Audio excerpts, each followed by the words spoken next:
35,000 feet above the Bering Sea. Anchorage northwest 85. Confirm that you are aware that we have declared an emergency. A Boeing 747 is in serious trouble. Can't do that. There's too much traffic. We're calling this a red emergency. Red emergency is preparing for the worst. The crew can barely control the plane. It was a very confusing situation. It was something that they had never done in training. They need all the help they can get to have any hope of bringing the plane and its 386 passengers safely to the ground. If there's ever going to be a time you fly the perfect approach, it's got to be this one. Mayday, Mayday.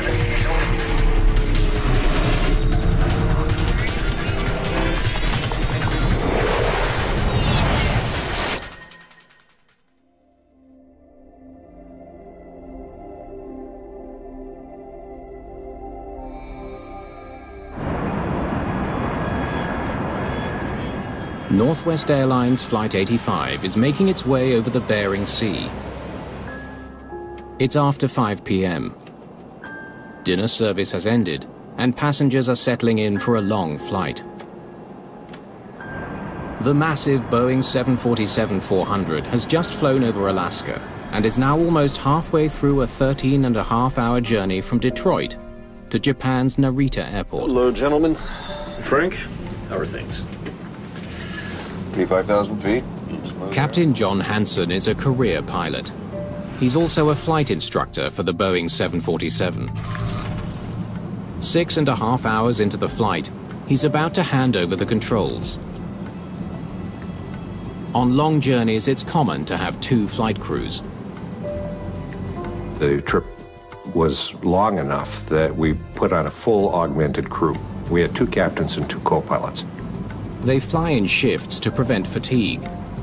Why don't you guys give me a ding about 20 minutes before you want me back up here, okay? Mike Fagan, a Vietnam vet with 25 years flying experience, is the fresh first officer. Everything was normal, and we didn't expect to have any problems. We've flown this flight many, many times. Frank, I'm taking the lasagna. You get option B. Does option B include starving? He is joined by Captain Frank Guy, who has over 11,000 hours of flying under his belt. Pilots refer to this aircraft as the Queen of the Skies. It's equipped with a private cabin for the flight crew. Here, Captain Hansen and his first officer, David Smith, will have a 5-hour rest break before returning to the flight deck. Dave Smith had worked with me, and we were going to read for a while, perhaps nap in the bunk, and wake up for descent to Tokyo.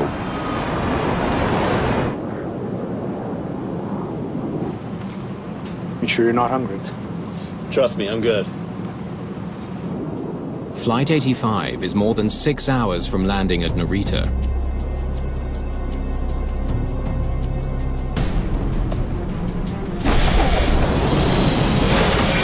The aircraft took a dramatic roll to the left. It went from 35 through 40 degrees of bank. For no apparent reason, the pilots have lost control of their plane.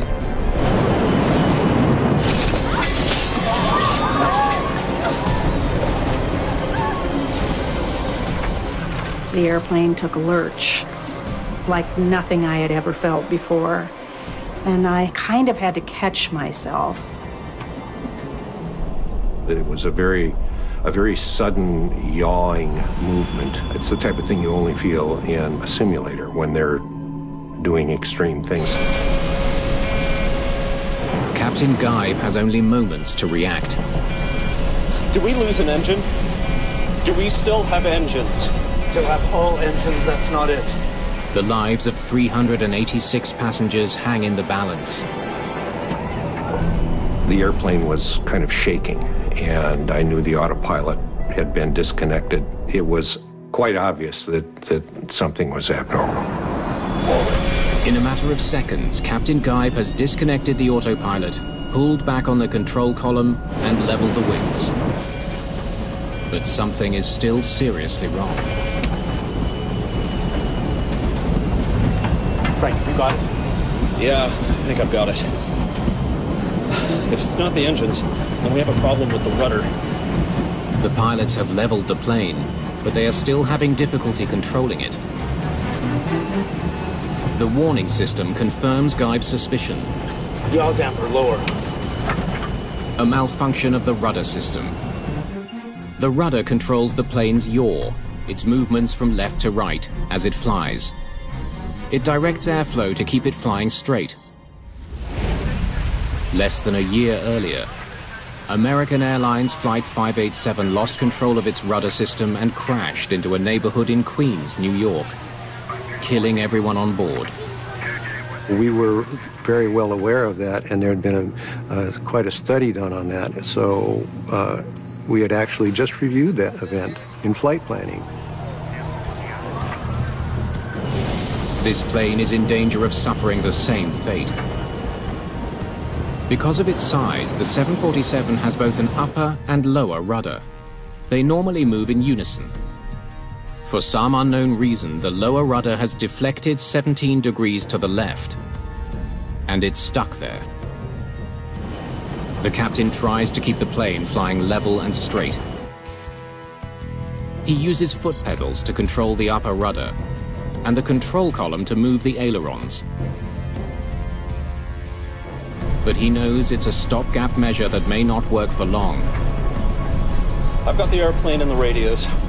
You get the comm and see if there's a procedure for this. The COM, or Cockpit Operating Manual, provides a list of procedures for emergency situations. It says not to remove any pressure from the hydraulics, that's all. That's not very helpful. Is there anything else? Are any other systems failing?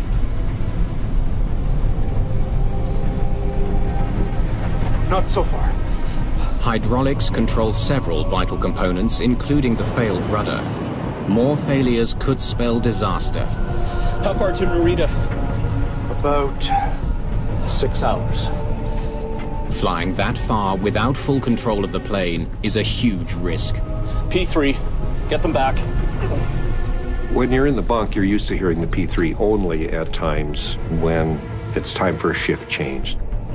When you hear it at an odd time, it means come back, because something out of the ordinary has happened. Anchorage is 2 hours behind us. Call them and declare an emergency. We're turning around. Anchorage, this is Northwest 85. But even contacting Anchorage is a problem. Anchorage, this is Northwest 85. Air traffic control centers have a limited range. In the middle of the sea between the two continents, the plane is in a dead zone. No one in Anchorage knows they're in trouble. In the cabin, passengers don't know the scale of the problem. Many passengers assume it was only turbulence that caused the sudden jolt. See if you can reach 19. The pilots attempt to contact another flight that's closer to Alaska. Northwest 19, this is Northwest 85. But the signal is weak. Northwest 19, this is Northwest 85. This is Northwest 19, go ahead. We have an emergency on board. Can you relay to Anchorage? Roger, stand by. Okay, let's turn this around. The plane goes into a very wide right turn.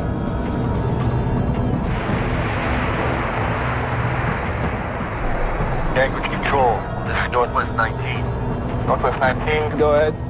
Northwest 85 is requesting an emergency landing. What is the nature of the emergency? Hard over, left rudder. The rudder is crucial for turning the plane around. Without it, the captain is forced to improvise. We had no idea what the problem was. So Frank was very cautious on using the rudder, which means that he had to use full aileron to control the aircraft. But in the meantime, the aircraft is in a slip. And a slip is when the aircraft is not in a coordinated turn. The tail is off in one direction, the nose point in the other direction. In other words, it's a slip that goes like this. Like a race car driver skidding through a turn, Captain Guybe is close to losing control. Let's move it. What's happening? We've declared an emergency, and we're headed back to Anchorage. Indications? Lower rudder is hard over 17 degrees to the left. We don't know why, and it's not responding. We don't know what else is wrong yet. It took both hands to fly the airplane. We didn't know at that point whether the rudder was coming apart.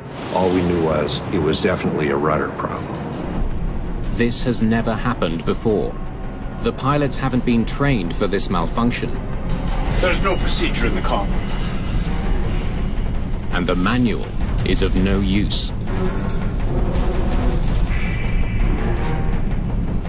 Well, we're gonna have to make one up.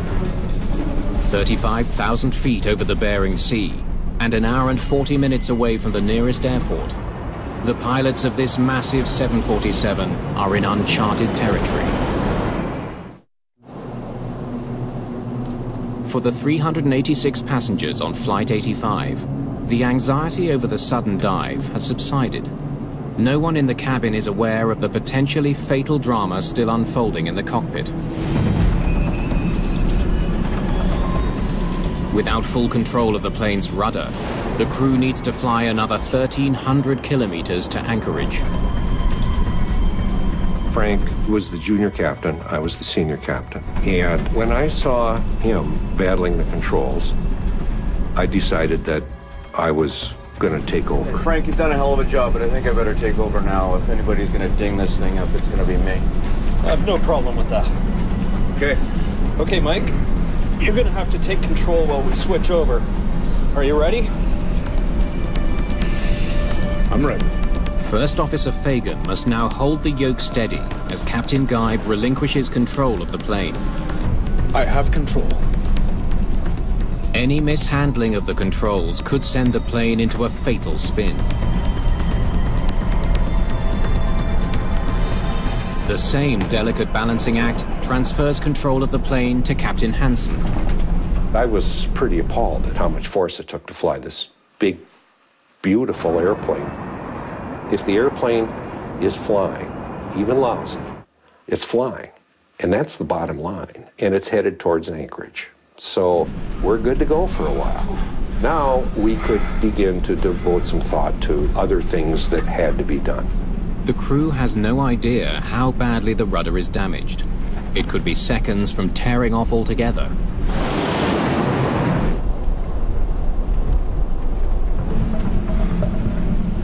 I can't tell whether the damn rudder's trying to leave the airplane.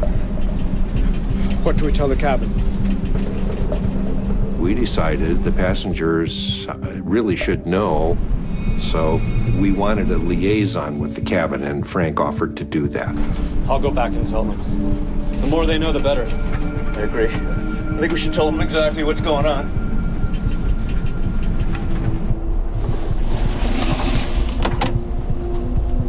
Kathy, we don't know if things are going to get better or worse. Every single crew member knew that something major had happened to that aircraft. We've turned back to Anchorage and we're going to make an emergency landing. The captain didn't try to hide anything, didn't try to pull any punches.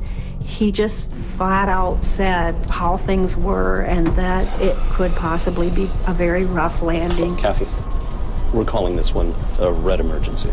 Red emergency is, of course, preparing for the worst. There may be a crash landing, there may be damage to the aircraft, there may be injury and or death to the passengers and or yourself. Hello, ladies and gentlemen. I'm Captain Frank Geib.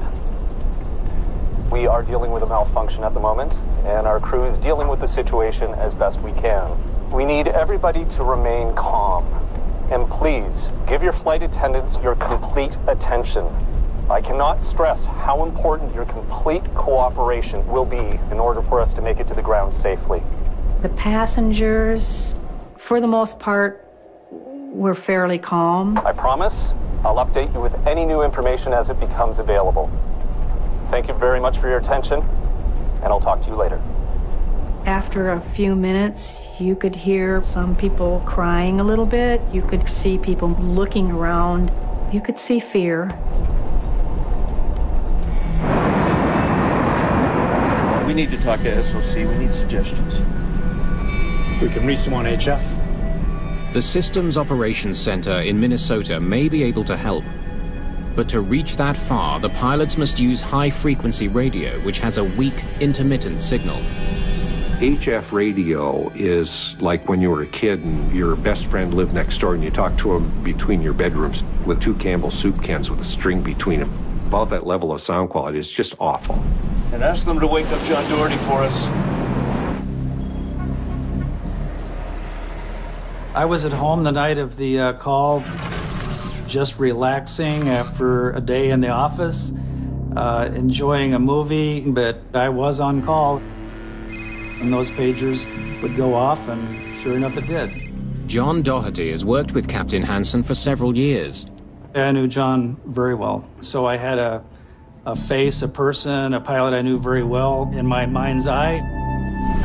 I knew John Doherty had a better knowledge of the 747-400 than anybody at Northwest.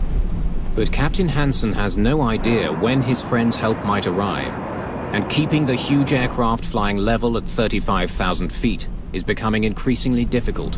The control wheel was shaking because the whole airplane was shaking. He decides to descend to a lower altitude, where denser air will provide more lift. You ready to do this? All set.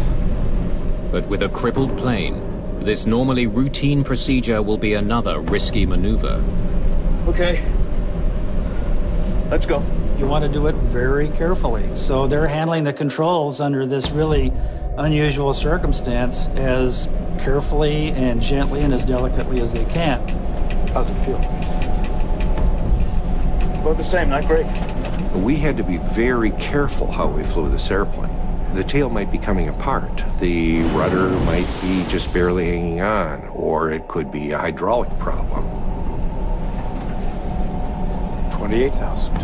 They make it down to 28,000 feet without further incident. I think I got this here. Okay. But the force required to fly the damaged aircraft has taken its toll on the captain. John. Yeah, my leg's starting to cramp up. I'm having a tough time holding this together. The physical effort that was required was considerable. We were pushing so hard with our leg on that rudder pedal that we could only do it for about 10 minutes. You're gonna have to take it. Are you ready? I'm ready. All right. Nice and easy.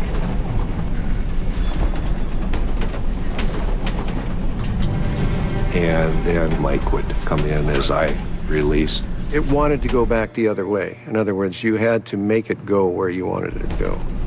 And you have to use the cross control. So you're using the muscles in your shoulder and in your back, and we would lock our legs. And then when I would release, I'd kind of get limbered up again. Still more than an hour away from anchorage, the flight attendants prepare the cabin for a red emergency.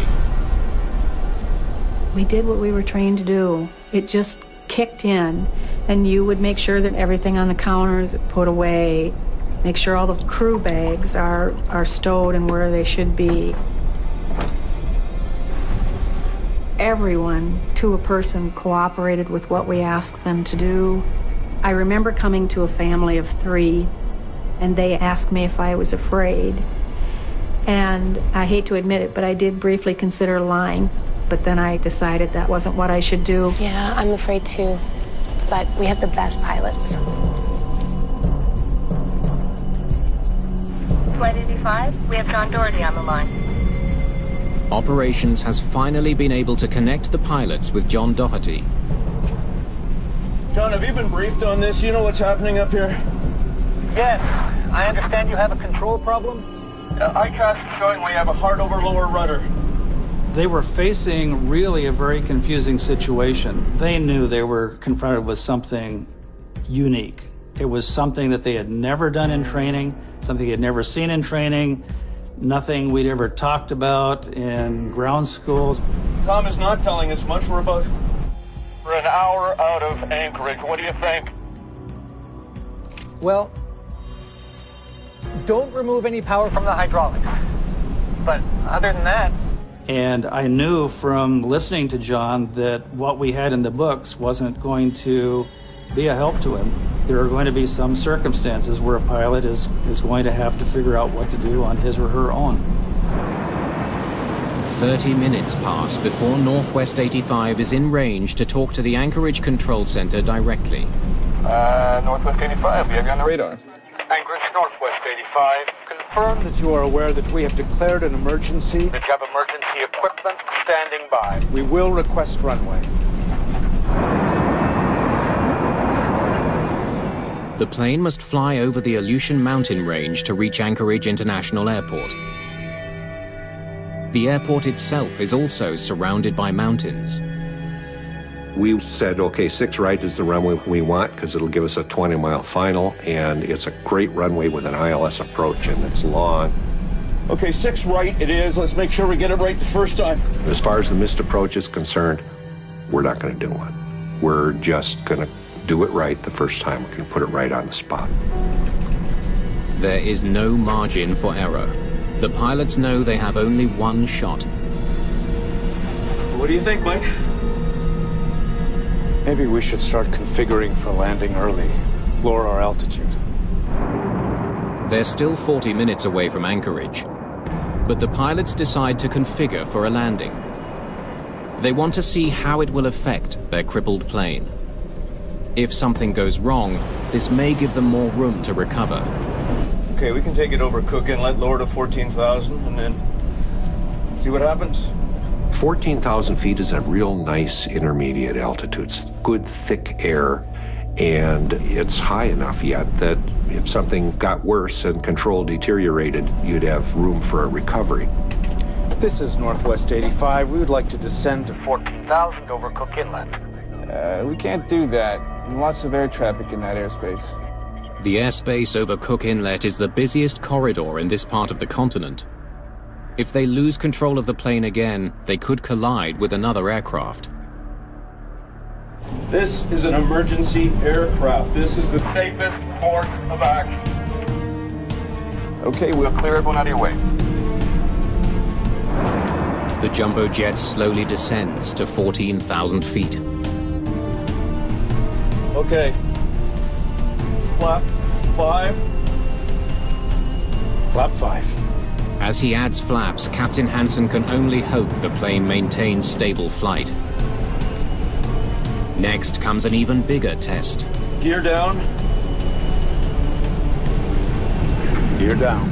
Lowering the massive landing gear will increase drag and reduce airspeed. The plane handles the new configuration without any problems.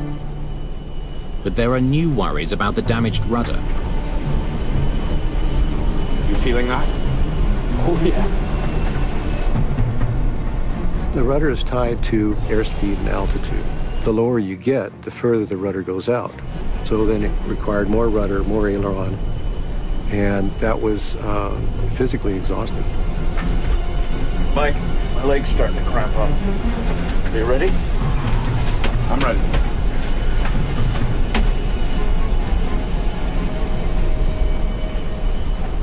John Doherty is still on the line to the crew.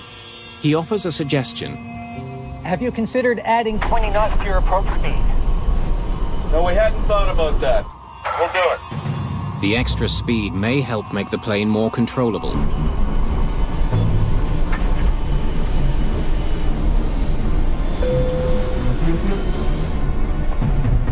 Hello, ladies and gentlemen. We're in for a bit of a rough landing. When we touch down, there's going to be quite a jolt. We'll tell you when to brace for impact. As Northwest Airlines Flight 85 approaches Anchorage, the pilots and Doherty continue planning for an uncertain landing ahead. We discussed how are things going to be as we fly the approach, what flight control, what management issues in terms of flight path we're going to encounter there, and then how are we going to manage directional control during the landing rollout, what stopping issues we're going to have, and so on. The decisions they face in the next few moments will make the difference between life and death. Okay, we can't do this anymore. Let's use the engines. Dave, get on the levers. 1 and 2 up, 3 and 4 down.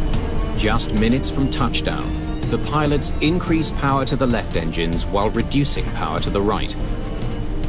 This uneven thrust should help keep it straight. But there is a danger. No one knows how badly damaged the rudder is. If it tears off while the engine thrust is uneven, the pilots will lose all control. On the ground, they are preparing for the worst.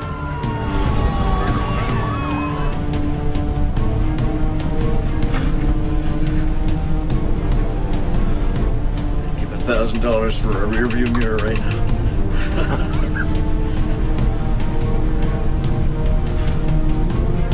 John, what do you think? Doherty has been scouring charts and manuals. He reminds the crew of another problem to consider. On landing, Don't forget the rudder's attached to the nose steering. And when that happens, Mike, I'll take the tiller and the brakes. You take the yoke. Once the nose touches down, the damaged rudder may cause them to lose control of the plane at more than 300 kilometers an hour.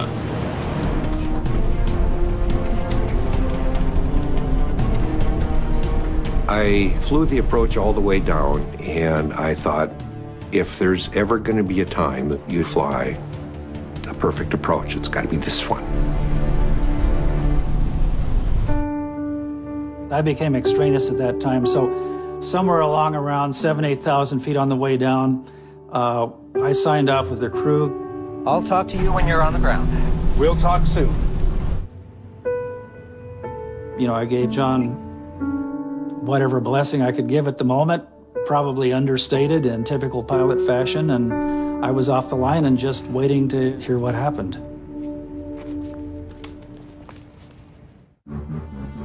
Between the frigid waters of Cook Inlet and the towering Alaskan mountains, Anchorage International Airport awaits the arrival of a stricken 747. Northwest 85, we have you on our radar.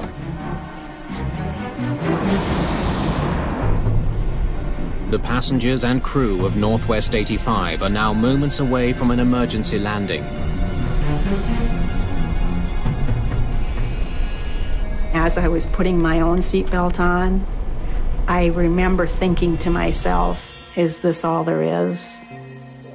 As in, am I done here? Am I going to be alive when this is over? And I thought about my kids and my husband and my home. Northwest 85, clear to land. Emergency equipment standing by. Roger, cleared to land. The crew still has no idea what will happen when the plane touches the ground.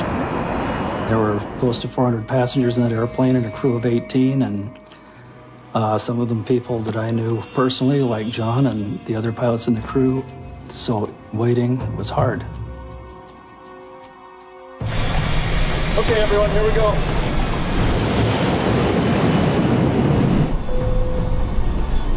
Touchdown in 5. Prepare for impact. Brake! Brake! Brake!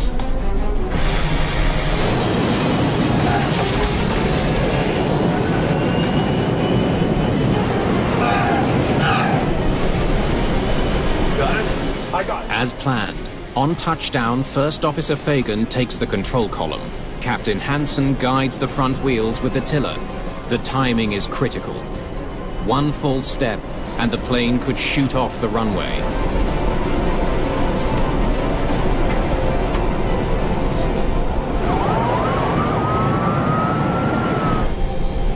We got it.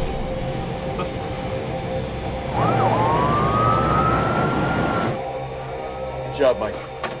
Good job, guys. So what do we do for encore? Not that. Everyone in the cockpit was finally able to exhale. And we just went.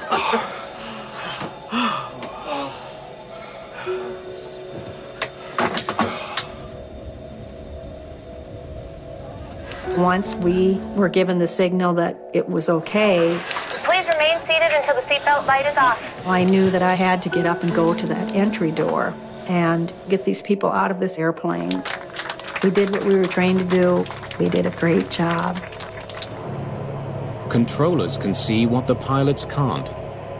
That's quite the rudder you got there. Must have been a hell of a ride.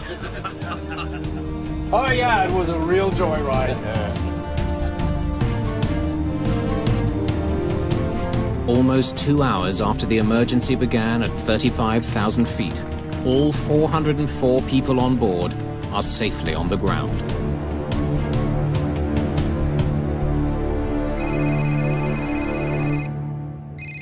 Well, when I heard the crew was safe, of course, it was an incredible sense of relief. These guys had been tested, and they'd done a fabulous job. So, you know, it was really joyful. I mean, a sense of grace, accomplishment, joy, satisfaction. It was all good. The pilots have narrowly avoided a fatal crash. But what caused them to lose control in the first place is a question that desperately needs to be answered. Northwest is just one of many airlines flying the 747-400 every day. Thousands of passengers around the world now face a potential risk.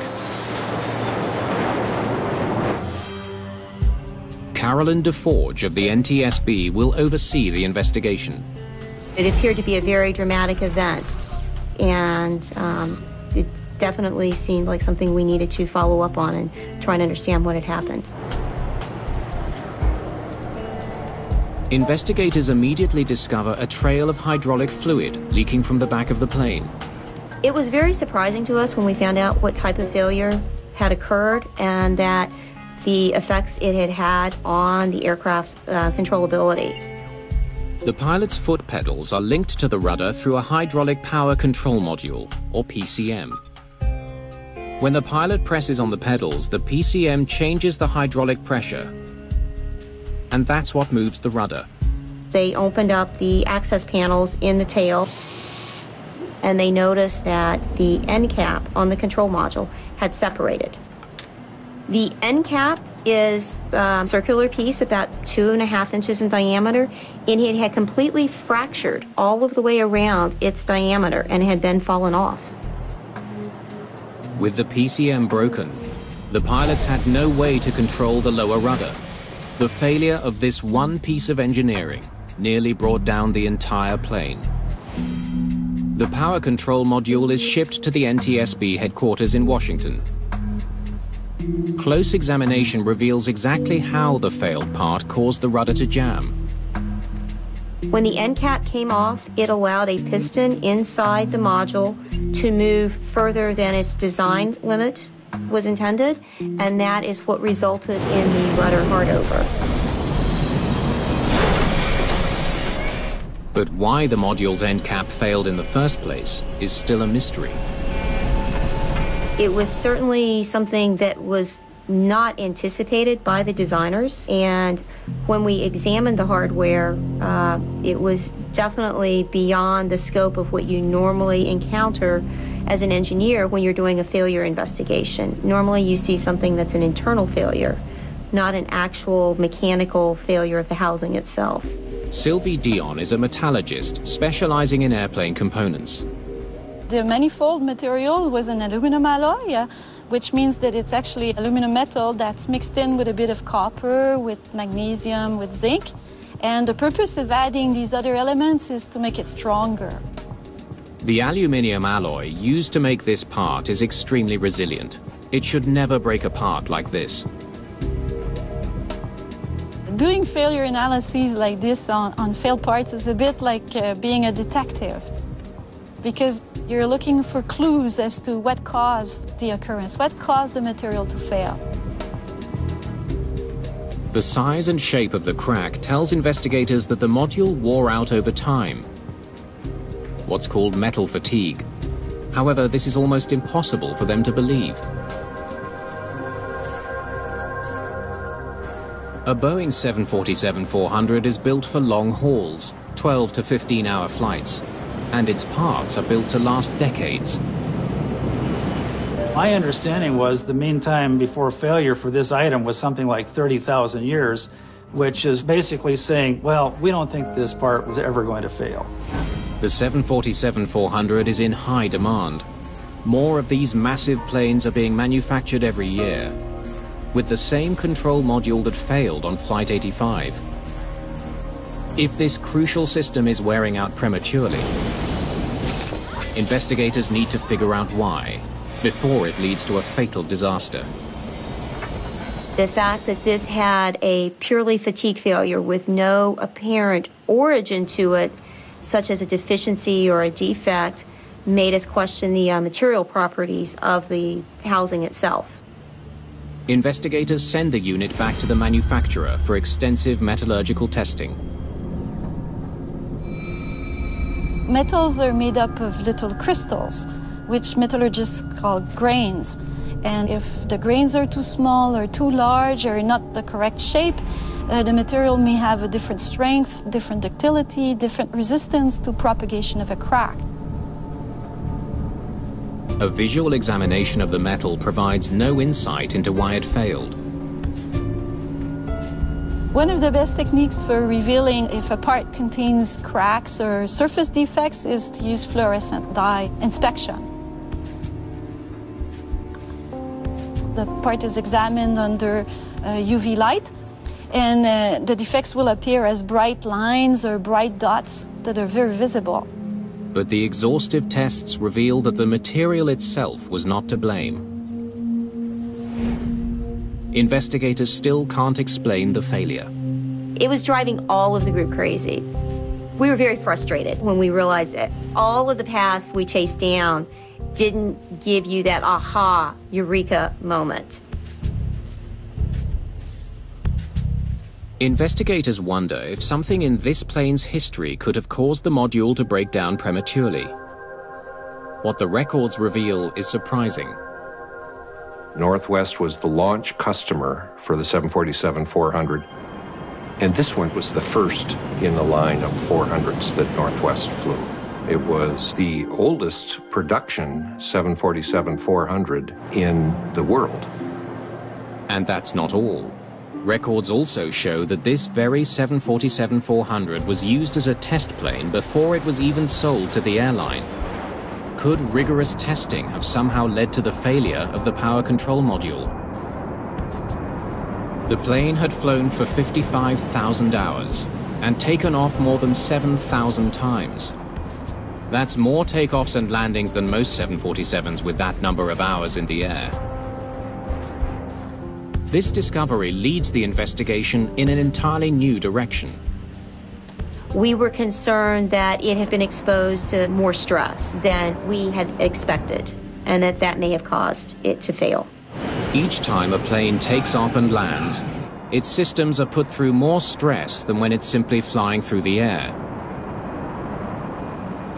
We were very concerned about those operators in Asia that use the 747-400 on short-haul flights. This module, however, is already broken. There's no way to test it. Checking all the units on the rest of the fleet is not a practical option. You would have essentially had to have grounded the fleet to remove all of the units. As a preemptive strike against future failure, the NTSB recommends that airlines test the power control module more vigorously and more regularly. We instituted a repetitive inspection cycle requirement. But the root cause of the failure is never found. 4 years later, an Air France cargo plane is forced to make an emergency landing. Once again, the lower rudder has failed on the 747-400. The circumstances are strikingly similar to Northwest Flight 85. The unit was sent to Parker Hannifin in California for repair, and when they opened the box and looked at it, their eyes got really big. They immediately quarantined it and called everyone and said, "Oh my gosh, you're not going to believe what just showed up on our doorstep." If the Air France module shows signs of metal fatigue like the one on Flight 85, then investigators may be a step closer to explaining the mysterious failures. We immediately focused in on the fracture surface again in the same area and did many of the checks that we had done the first time around. But this case seems to be different. There is no sign of fatigue. Instead, they find a manufacturing defect. We actually found a deficiency in the bottom of the threaded bore section. We found a very sharp radius at the bottom of the threads, which is where the crack had propagated from. While finding the cause of this latest failure is significant, it has done nothing to help explain the failure on the Northwest flight 4 years earlier. Was it overloading? Was it a progressive failure? Was it exposed to something in the environment that caused it to fail? Without knowing the why, you can't really take the appropriate corrective action. And as an investigator, that's frustrating. For the second time, a part that was never meant to wear out has nearly brought down a 747. With one of the two near tragedies still unexplained, investigators desperately need to find a fail-safe measure that will protect passengers in the future. Okay, everyone, here we go. 4 years after Flight 85's heart-stopping emergency landing in Anchorage, the cause of the 747's rudder failure is still unknown. Now the same part has failed on another flight. The next failure could be deadly. We still don't know actually the root cause of the Northwest failure. But because of what we found with the second Air France failure, we needed to take corrective action to prevent similar failures from occurring. Investigators recommend attaching special plugs to the control module. In the event of another failure, these new pieces will prevent the rudder from moving too far in either direction. The changes that we've made to the control modules in the 747-400 fleet will prevent any future events of a rudder hardover. An airworthiness directive from the FAA makes it mandatory for every 747-400 to be fitted with this new technology, eliminating the risk of another failure. But still there is another question to consider. One investigators seldom have the luxury to contemplate. With a catastrophic failure of the rudder system, why didn't Flight 85 crash? One reason, the very design of this 747. Having a split rudder is definitely an unusual feature of this airplane. And in this case, it worked in their favor in the sense that if there had only been one rudder and the actuator of that rudder had failed, then 100% of the yaw control would have been deflected, which would have magnified the problem. But technology alone did not save 404 lives. In 1985, China Airlines Flight 006 also went into a sudden roll. But that flight plummeted nearly 30,000 feet before the pilots were able to regain control. How had Flight 85 escaped the same fate? If Frank hadn't reacted the way he had, we probably would not be here to tell the story. Frank, you got it? Yes, I think I've got it. Captain Geib's actions in the first few seconds were critical to saving the plane. But what got it safely to the ground is another story. Every pilot in that cockpit knew what was going on.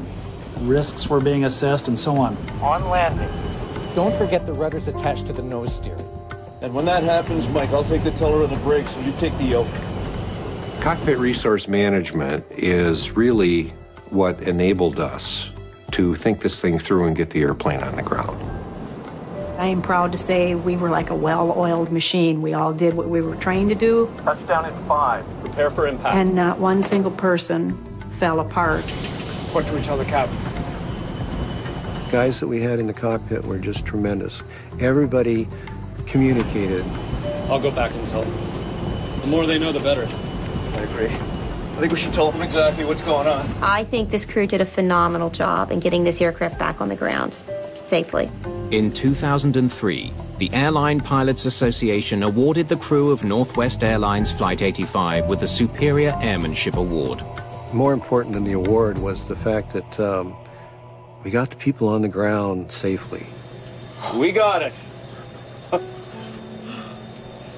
In this day and age of automated cockpits, hand flying is in danger of becoming a lost art. We have to remember as pilots that we are there because of our flying skills. We had prepared so well for this thing that the failure was not an option.